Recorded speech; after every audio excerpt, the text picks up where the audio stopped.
Hey guys, welcome back to my new YouTube channel study with Pulkit. My name is Pulkit और आज हम लोग geography का सेकंड पार्ट कंप्लीट करने वाले हैं, जो कि है इंडिया साइज एंड लोकेशन। हमारे चैप्टर का जो हमारी ज्योग्राफी का फर्स्ट चैप्टर है उसका आज सेकंड पार्ट कंप्लीट होगा। ठीक है, यदि आप लोगों ने इसका पहले वाला पार्ट नहीं देखा जिसमें मैंने कई सारी एडिशनल इन्फॉर्मेशन और अच्छे से एक्सप्लेन करा था फर्स्ट पार्ट को, ज्योग्राफी के फर्स्ट चैप्टर को, India size and its location को, प्लीज़ जल्दी देख लीजिए, क्योंकि अगर आप वो पार्ट नहीं देखेंगे तो आपको ये वाला पार्ट समझ में नहीं आएगा। So I think without make any waste time, let get start.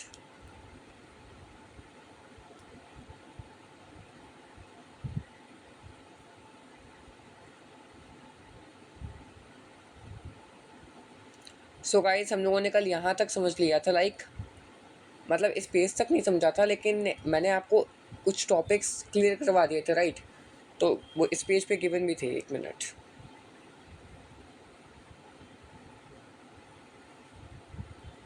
This one, right? All right. तो यहाँ पे मैंने आपको बताया था कि जो ट्रॉपिक ऑफ कैंसर है वो इंडिया के बिल्कुल बीचों बीच से निकलती है, ठीक है? और वो इंडिया को 2 पार्ट्स में डिवाइड भी करती है। ये इंडिया के 8 स्टेट्स से पास होती है, और वो स्टेट्स कौन कौन से थे? Gujarat, a little bit portion of Rajasthan, Madhya Pradesh, okay, Chhattisgarh, Jharkhand, West Bengal, Tripura and Mizoram. Okay, तो ये कुछ 8 स्टेट्स थे जिनसे जो हमारी ट्रॉपिक ऑफ कैंसर है वो पास होती थी। ओके, मैंने आपको बताया था टॉपिक ऑफ कैंसर की जो लैटिट्यूडनल वैल्यू थी वो भी मैंने आपको बताई थी, क्योंकि ये लेटी हुई लाइन है ना, ये लेटी हुई इमेजनरी लाइन हम लोगों ने ड्रॉ कर रखी है। ओके, तो इसकी मैंने आपको वैल्यू भी बताई थी, that is 23 degree and 50 minute what north, right? और you can also say 23 degree and half minute north. Okay, 23 degree and half minute north. इसका ही बिल्कुल वाइस वर्सा होता है हमारा ट्रॉपिक ऑफ कैप्रिकॉर्न। वो सदर्न हेमिस्फीयर में होती है, इसीलिए उसकी जो वैल्यू होती है, उसकी जो लैटिट्यूडनल वैल्यू होती है वो होती है 23 degree and half south. Okay, और ये जो ट्रॉपिक ऑफ कैंसर होती है, जैसे हमारी इंडिया जो है वो नॉर्थन ईस्टर्न हेमिस्फीयर में लाई करती है, इसीलिए जो नॉर्थ में हम लोगों ने इमेजनरी लाइन ड्रॉन कर रखी है, ठीक है, तो उसी को हम लोग ट्रॉपिक ऑफ कैंसर कहते हैं, और इसकी जो वैल्यू है वो 23 degree and half minute north है। ओके, आई होप कि अब आप लोग आगे टॉपिक ऑफ कैंसर और टॉपिक ऑफ कैप्रिकॉर्न में बिल्कुल भी कंफ्यूज नहीं होंगे, राइट?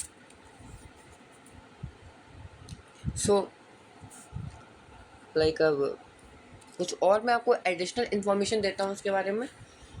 सो 1 मिनट, या दिस वन। सो अगर हम लोग बात करें कि इंडिया जब 2 इक्वल पार्ट्स में डिवाइड होती है टॉपिक ऑफ कैंसर से, तो उसका नॉर्थ से साउथ तक का जो टोटल लेंथ होती है, टोटल डिस्टेंस होता है, वो कितना होता है? ये देखिए आप, ये, राइट, ये जो आप देख सकते हैं ना, ये total length from north to south के गिवन है, जो कि है 3214 किलोमीटर्स। ओके, 3214 किलोमीटर जो है वो हमारी नॉर्थ से साउथ तक की टोटल लेंथ है। इतने किलोमीटर्स में इंडिया जो है वो नॉर्थ टू साउथ फैली हुई है। ओके, फिर अगर हम लोग बात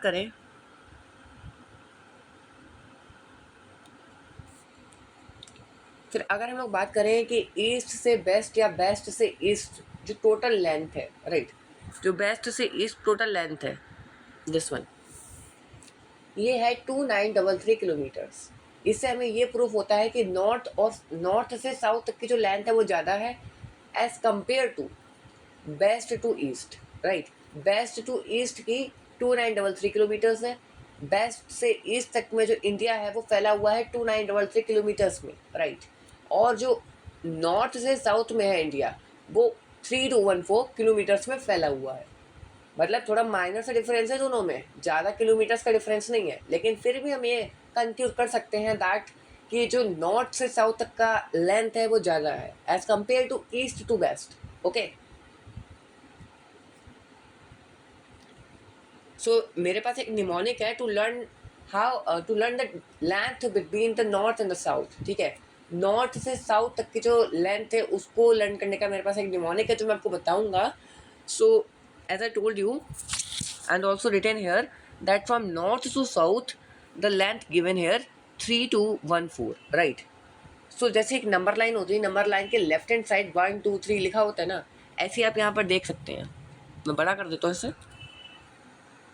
ओके, ऐसे यहाँ पर आप देख सकते हैं 1, देन इधर को 2 left hand side, and then इधर भी 3। ठीक है, 1 2 3 में लेफ्ट हैंड साइड लिख देना है। ठीक है, और फिर जो 4 होगा वो हमें 1 के राइट हैंड साइड लिखना है। And that is the mnemonic to learn the length from north to south. ठीक है, 1 की लेफ्ट हैंड साइड हमें 2 एंड 3 लिख देना है, एंड 4 जो 1 की राइट हैंड साइड लिख देना है। ओके,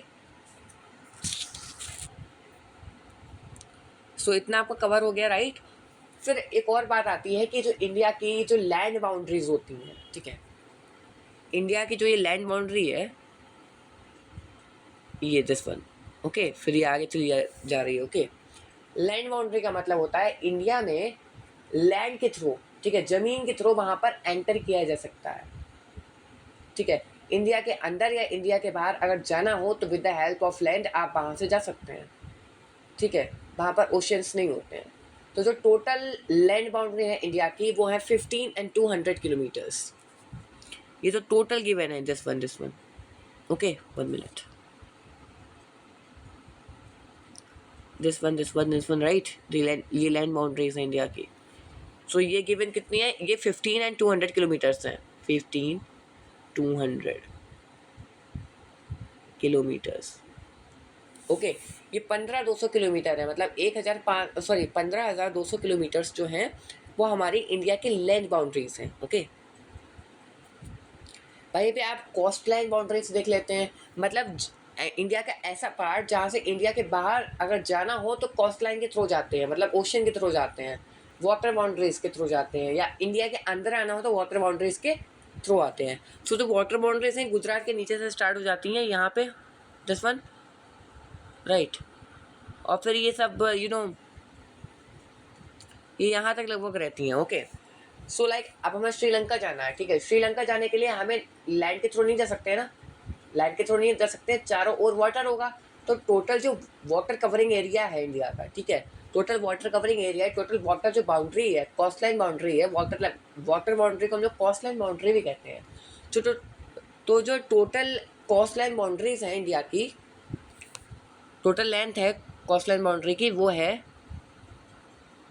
7,516.6। ओके, टोटल लेंथ है कोस्ट लाइन बाउंड्रीज की 7,516.6। ठीक है, 7,516.6। ठीक है, this is the total length of coastline boundary of India, and the total length of land boundary of India is 15,200 kilometers, right? This one is also kilometers. Understand the concept? I hope you will understand the concept, all the concepts you understand. So now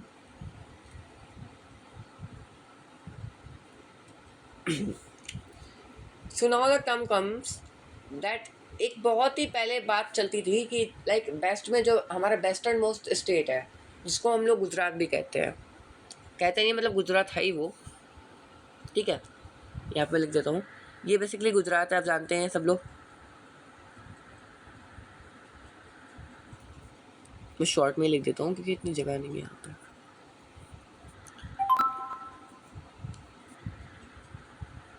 ठीक है, ये गुजरात है, और यहाँ पे हमारा अरुणाचल प्रदेश है जो कि सबसे ईस्टर्न मोस्ट स्टेट है।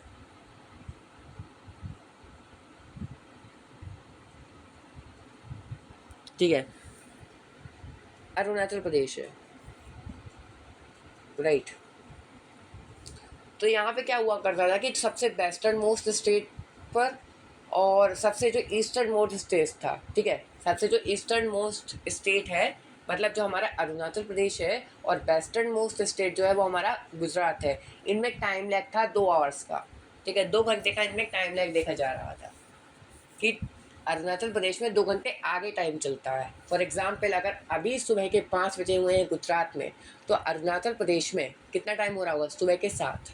ठीक है, इससे काफ़ी प्रॉब्लम फेस करी जा रही थी, कई सारी प्रॉब्लम्स फेस करी जा रही थी कि अगर किसी चीज़ को रिलीज़ करना है अरुणाचल प्रदेश में तो टाइम ज़्यादा होगा, लेकिन लोग उस टाइम अवेलेबल नहीं होंगे, हो सकता। फॉर एग्जांपल अगर किसी की लॉन्चिंग टाइम है अगर अरुणाचल प्रदेश में किसी चीज़ का 7 o'clock, ओके। अब 7 o'clock एक किसी का लॉन्चिंग टाइम है, ठीक है, किसी चीज़ का। अब गुजरात में उस टाइम पे 5 बज रहे होंगे, तो 5 बजे लोग उठे ही नहीं होंगे सो के। सुबह के 5 बज रहे लोग अभी सो के उठे ही नहीं हैं, राइट। तो वो इस चीज़ को नहीं देख पाएंगे, तो काफ़ी ज़्यादा फेस करी जा रही थी प्रॉब्लम। फिर हुआ क्या, फिर इससे क्या हुआ देखिए। अब इस प्रॉब्लम को सोल्यूशन ढूंढने के लिए क्या करा, इस प्रॉब्लम को सोल्यूशन ढूंढने के लिए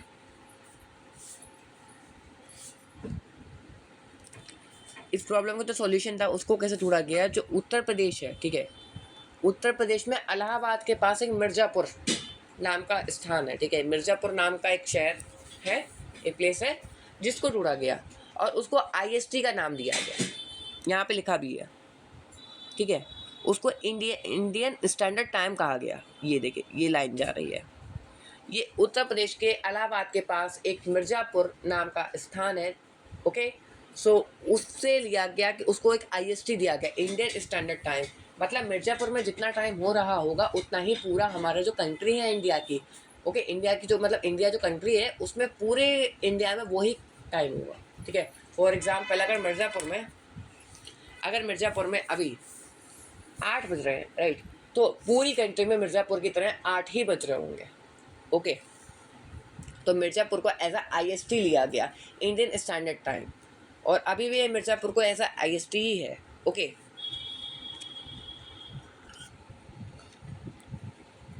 सो मिर्ज़ापुर को एज IST लिया गया, इंडियन स्टैंडर्ड टाइम, और उसी से हमारी जो पूरी कंट्री है उसका टाइम जो था बिल्कुल फिक्स्ड किया गया। फॉर एग्जांपल अगर मिर्ज़ापुर में अभी सुबह के 8 बज रहे हैं तो पूरे ही जो कंट्री है इंडिया उसमें सुबह के 8 बज रहे हैं, ओके। अब मिर्ज़ापुर को ऐसा स्टैंडर्ड टाइम लिया क्यों गया था, क्योंकि ये बिल्कुल बीच बीच में सिचुएटेड था, ये बीचों बीच में सिचुएटेड था। अगर हम न्यूमेरिकली वैल्यू जो हम लोगों ने फिक्स करी थी लैटिट्यूड वगैरह पे, अगर उसके अकॉर्डिंग देखें तो, ओके। अब जो इंडिया है उसका 7वां स्थान आता है पूरे वर्ल्ड में, अगर हम एरिया वाइज देखें, ठीक है। क्योंकि इंडिया जो है, इंडिया 7वें स्थान पर एरिया वाइज आती है। सबसे जो बड़ा कंट्री है वो है रशिया, उसके बाद हमारी कनाडा आती है, फिर USA आता है, फिर चाइना आता है, एंड देन ब्राज़ील, फिर ऑस्ट्रेलिया, देन हमारी इंडिया आती है। इंडिया 7th लार्जेस्ट कंट्री अगर एरिया वाइज की बात करी जाए, ओके।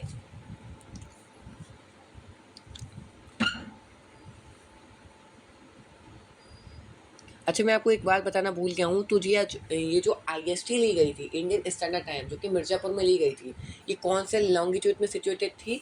सो ये 82 degree and 30 minute east, 82 degree 30 minute east में ली गई थी, ठीक है। ये जो IST मिर्ज़ापुर में लिया गया था, ये लॉन्गिट्यूड कौन से सिचुएटेड थी, तो ये कौन से लॉन्गिट्यूड में सिचुएटेड थी, तो 82 degree and 30 minute what east में सिचुएटेड थी, ठीक है। लॉन्गिट्यूड अभी हम इंडिया के जो है वो ईस्ट में ही लेते हैं, ओके। मैंने बताया था क्योंकि नॉर्थ ईस्टर्न हेमिस्फीयर में हमारी इंडिया जो थी वो लाई करती है, ओके। देखिए,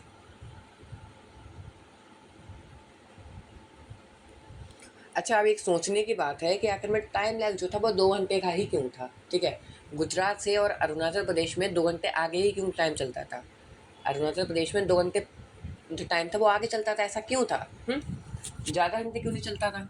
तो मैं इसका आपको बताता हूँ होता क्या है। देखिए, लॉन्गिट्यूड हमने बताया था आपको कुछ स्टेप्स के होते हैं, राइट। ऐसे होते हैं लॉन्गिट्यूड, लंबे लंबे लाइंस जो हम लोगों ने बना रखी हैं, राइट। अब अरुणाचल प्रदेश सबसे ईस्टेस्ट मोस्ट स्टेट है, राइट। तो लाइक इसके पास सन उगता है पहले, ईस्ट में तो हमारा सन उगता है, तो सबसे पहले दिन तो यही होता है, राइट। पहली बात तो ये। अब हर एक लॉन्गिट्यूड को ध्यान रखिए, देखिए, टोटल नंबर ऑफ लॉन्गिट्यूड कितने मैंने बताया था, 360 है, राइट। अब हर एक लॉन्गिट्यूड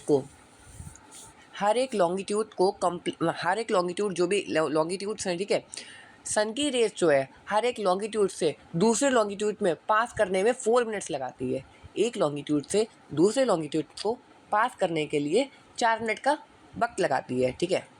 मैं अगेन रिपीट करता हूँ, जो सन की रेस होती हैं वो एक लॉन्गिट्यूड से सेकेंड लॉन्गिट्यूड में अपनी रेस को पास करने के लिए 4 मिनट का समय लगाती हैं, ठीक है, ओके, अब इनकी जो न्यूमेरिकल वैल्यू मैंने आपको बताई थी लैटिट्यूड्स की, ईस्ट में और वेस्ट में, तो ईस्ट में थी 97 degree and 25 minute east, and west में थी ये 67 डिग्री एंड 8 मिनट ईस्ट।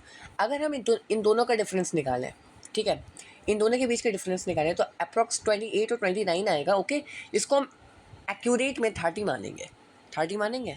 अब हर एक लॉन्गिट्यूड, हर एक मतलब जो रेस हैं उनको हर एक लॉन्गिट्यूड को पास करने के लिए 4 मिनट का समय लगता है। डिफरेंस आया 30, ठीक है, डिफरेंस आया 30, तो हम क्या करेंगे, 30 को 4 से जब हम लोग इंटू करेंगे, आई मीन मल्टीप्लाई करेंगे 30 को 4 से, तो आ जाएगा 120, राइट, 120 आ गया। अब 120 मिनट्स इक्वल्स टू ये 121 मिनट।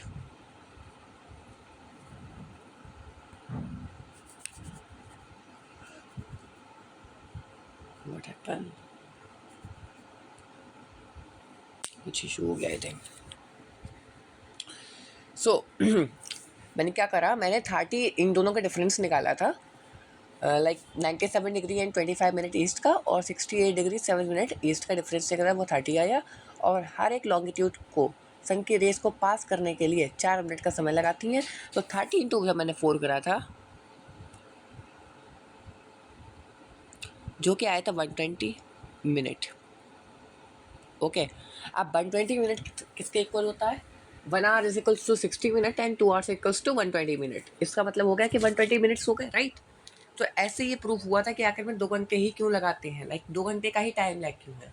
ऐसे ही अगर हम लोग बात करेंगे 24 आवर्स में लाइक डे एंड नाइट कैसे होता है, तो वो इससे प्रूफ कर सकते हैं वो, ठीक है। वो बात का टॉपिक है, वो आपका सिलेबस में भी गिवन नहीं है और ये भी आपका सिलेबस में गिवन नहीं था कि आखिर में इसको कैसे प्रूफ करेंगे 2 आवर्स का ही लैग होता है, ठीक है। It's also one of the additional information, ठीक है। So now move on another topic. अब दूसरे टॉपिक की तरफ मूव करते हैं हम लोग। पता नहीं रेस क्यों नहीं हो रहा है यार, समथिंग इशू है, डोंट वरी। ओके, सो मैंने आपको बता दिया कि गुजरात से अरुणाचल प्रदेश का एक टाइम लैग होता है और वो IST की वजह से उसको रोका गया, ठीक है। कन्फ्यूज़न काफ़ी हो रहा था, तो IST जो था मिर्ज़ापुर, उससे रोका गया उसे। और 82 डिग्री एंड 30 मिनट जो क्या कहते हैं ईस्ट थी, वो मिर्ज़ापुर की लॉन्गिट्यूडनल वैल्यू थी। ये सब मैंने आपको बता दिया, ठीक है। अब आगे बढ़ते हैं।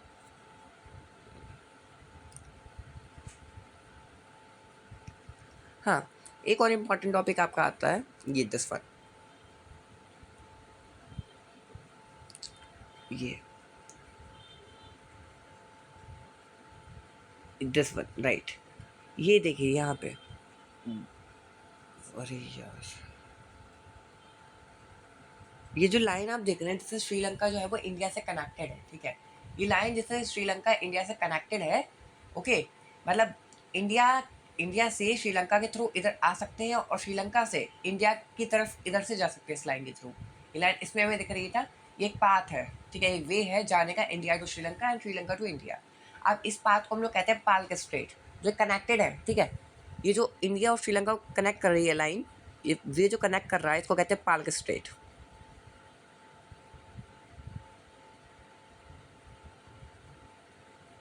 ओके, और इसको हम लोग गल्फ ऑफ मन्नार भी कहते हैं।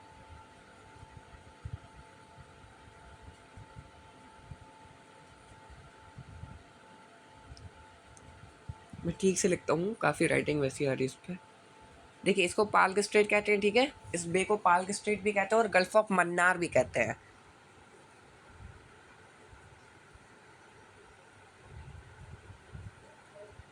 गल्फ ऑफ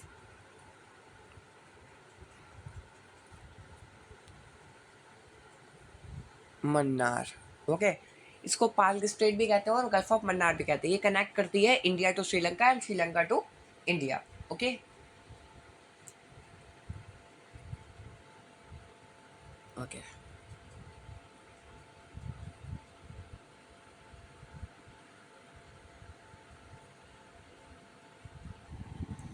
सो गाइस, मैंने जैसे आपको बताया कि इंडिया टू कनेक्ट, इंडिया से श्रीलंका अगर मतलब जो कनेक्ट करता है पे, उसको कहते हैं गल्फ ऑफ मन्नार या फिर पाल्क स्ट्रेट, और या फिर हम ये कह सकते हैं श्रीलंका से जो इंडिया को कनेक्ट करता है वे, उसे पाल्क स्ट्रेट या गल्फ ऑफ मन्नार कहते हैं। इसे राम सेतु भी कहते हैं हिंदी में, ओके।